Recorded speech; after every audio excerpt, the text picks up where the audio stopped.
My name is Chris Sibley. I'm in charge of our economic statistics in the Central Statistics Office.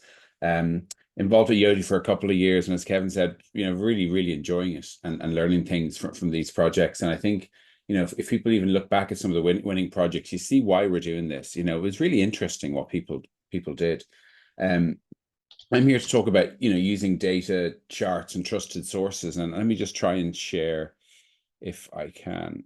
It's just to show you what we have on here is a trust center. So I just want to make a point about data. So I often think about, people are taking medicines. They often Google it and they find this horrible, nasty stuff online about medicines. And you'd say, well, don't do that. Consult a doctor. Talk to your pharmacist. Talk to your doctor. When you're using data, like there's an analogy here too that consult your official statistician on data. When you go onto the internet, you find all sorts of things. Lots of interesting things too, and most things is absolutely nothing wrong with them. But when we're making lots of decisions based on data, just do be conscious of the source of the data. We have a trust center here because for official statistics throughout Europe, we have this similar range of debates about trusting data. We explain to you why you should trust official statistics data. We say how we gather the data, how we protect the data, how we protect your data and confidentiality of your data. We're transparent about what we do with the data, how we match the data, how we share the data. We have an ethical approach to data. So we have an ethics board who says about whether we should do something or not with data. So just because we have data doesn't mean we should use it for a particular purpose. And we're very conscious of that. And we believe that leads to a higher standard with data, of using data. So you can trust the data and make decisions based on that. So I'll just try and stop sharing that one again, if I can.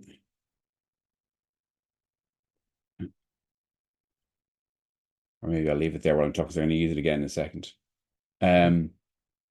So that's about, trust in data and official statistics data. The other thing is that most data sources have an agenda with them. So when you find data and you use data, somebody's usually selling you something.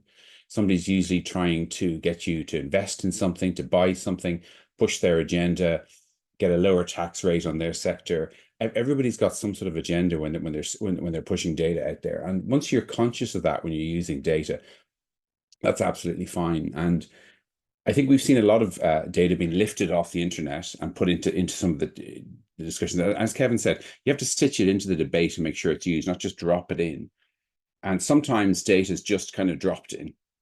And we'd like to see it, I guess, stitched into the arguments with the data and then have a mature kind of view on the sources of the data and where it came from. And, can you trust that data? Can you take the point of view from wherever it's come from? Is it written by someone who is paid to have a particular view on it? I take an example from just a few minutes before I came on. I looked at a Business Post article just popped up and said the government over the last 10 years in data, and it had a load of charts in it. And that's exactly the right kind of analogy, the kind of thing you want to do in these projects. It leads the argument using data step by step with evidence for each one of the kind of decisions that they make. So that's where the clear charts, I guess, comes in. That at the highest standard in charts is what we kind of call open data. So where you put up a chart and someone can click on it, or the link underneath it and go to the source data. So if you have academic work and someone can reproduce your work from the data, or a journalist, you see the get the data label now in the Irish Times and the Business Post, and under every chart you can click on it and go back to the source data. So you can reproduce something. So we wouldn't expect students to do that, but just being conscious of sources on data like they are with quotes. So they're really good with quotes and they'll put the source of every quote and a bibliography. But with charts, you might just get, hopefully you get CSO or something, you don't just get the internet. But if you can get the sources underneath charts too, it really helps us to see evidence behind the data and where it's come from. I'll just give an example of something. So say on there's a report on educational attainment. So one of our charts there on educational attainment will have the sources of the data down here. So if you can click on that, you'll get back to the actual data and you can rebuild it yourself, or you can download it and do something else with it. So that's the kind of example with that.